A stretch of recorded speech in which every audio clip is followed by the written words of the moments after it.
And we remember Rasul sallallahu alayhi wa sallam says, 3 traits, if they are in a person, he is a munafiq, he is a hypocrite. Even if he prays and fasts, if he prays and fasts, subhanallah. So if he prays and fasts but he has these traits, he is a munafiq.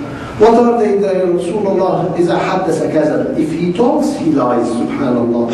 And we have to look at ourselves as Muslim. How many of us, we talk, we lie, and we say this is a white lie or a great lie or whatever.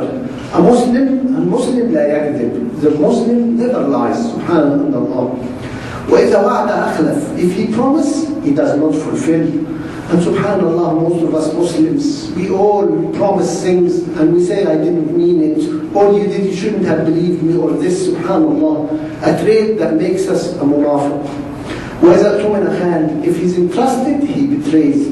And most of us only think that trust is money, that if we see some money, we don't take it. But we're entrusted with our jobs, we're entrusted with our children and our spouses and our families. SubhanAllah.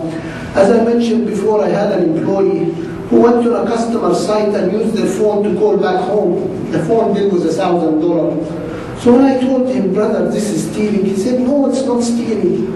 I told him, if there was $1,000 beside the phone and you took it, would it be stealing? He said, of course.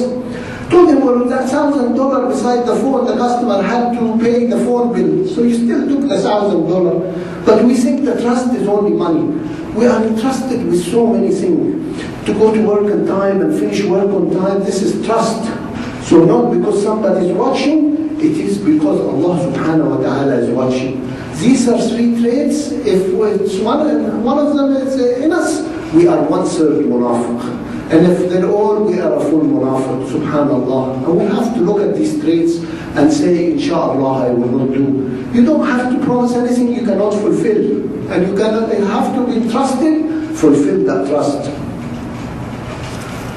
And finally, Rasulullah says, the best trait in a mu'min is husn al-khalq, good manners.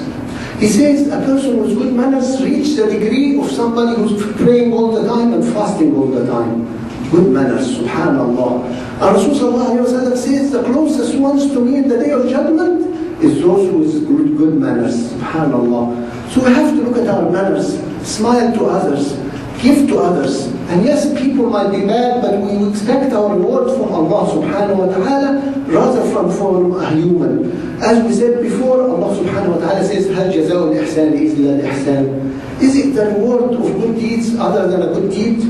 And yet we grew up culturally where it says, اتَّقِ شَرَّ مَنْ أَحْسَنْتَ إِلَيْهِ. Beware of the evil of those you do good to. So culturally we're told, beware of the evil of those you do good to. But Allah subhanahu wa ta'ala tells us, the reward of good is good. And both of them are right. Because if you're doing the deed for the sake of somebody else, a human giving you something back, you never know what he'll give you back. But if you do the deed wanting your reward from Allah subhanahu wa ta'ala, your reward will always be good. And that goes back to the niyyah. If the intention is for the sake of Allah, the reward is good. If the intention to satisfy somebody, we don't know what this somebody will do to us, whether it be good or bad, or he's in a good mood or a bad mood. Subhanallah, this is Islam.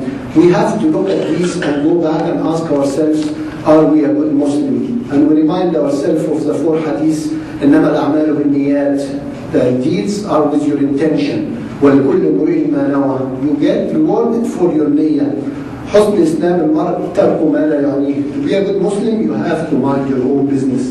If you're not a politician, you're not in the army, you're not in this, leave it to people who that's their job and focus on your own job. The third one, حب لأخيك ما تحب لنفسك. Love for your brother what you love for yourself.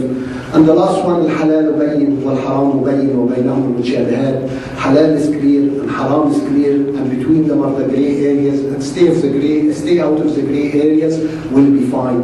Could you imagine how wonderful a Muslim society will be if we all live by these 4 hadiths? SubhanAllah. And yet we blame our leaders, as if the leaders come and tell us, have bad intentions, only love yourself. It's easy to blame others, but we have to look at ourselves, and each one start with himself and his family, and only do what pleases Allah, and stay away from disobeying Allah subhanahu wa ta'ala.